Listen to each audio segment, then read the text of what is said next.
good people, Arthur Morris here. I hope all is well. In this video, we are going to, let's see here, let's get this right. We're going to look at the introduction to solving a radical equation. And we've kind of looked at this before with some previous problems, uh, where we looked at how to clear an exponent like a square or by taking the square root of each side. So this is just the opposite. If we have the square root, then to get rid of the square root, then we're going to square both sides. So keep in mind that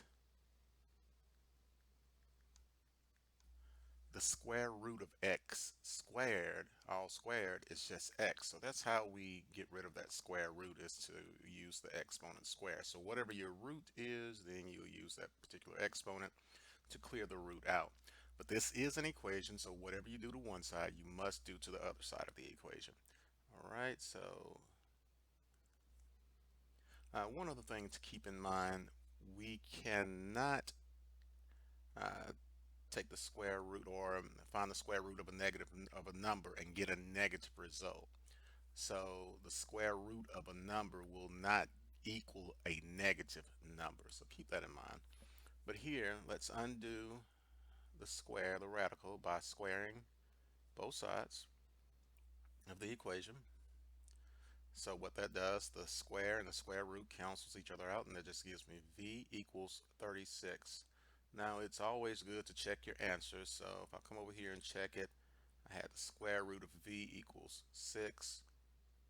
V was equal to 36. The square root of 36 does equal 6, so that checks out. V equals 36 is the correct answer.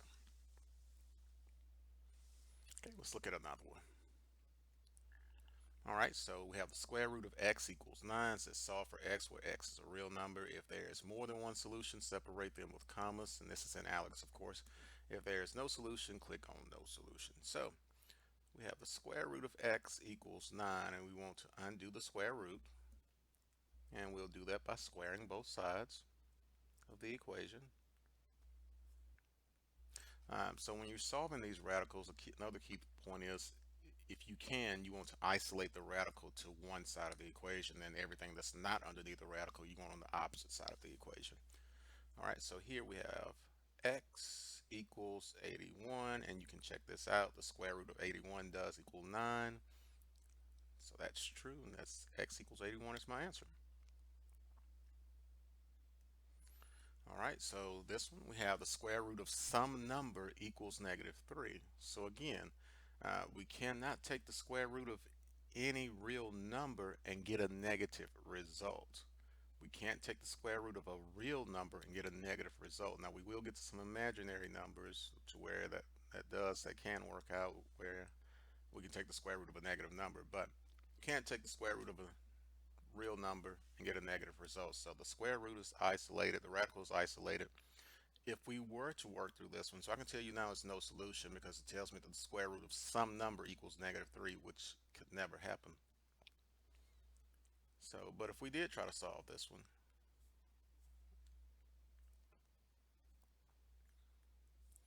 we would get w equals +9, because -3 times -3 is +9.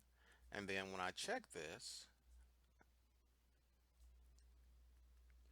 the square root of 9 is 3, which does not equal -3. So that tells me that this answer is not valid, and I would have an answer of no solution. Again, I knew that from the beginning because it said the square root of some number equals a negative number, which will not be true. Alrighty, hope you found that video to be helpful. Thank you.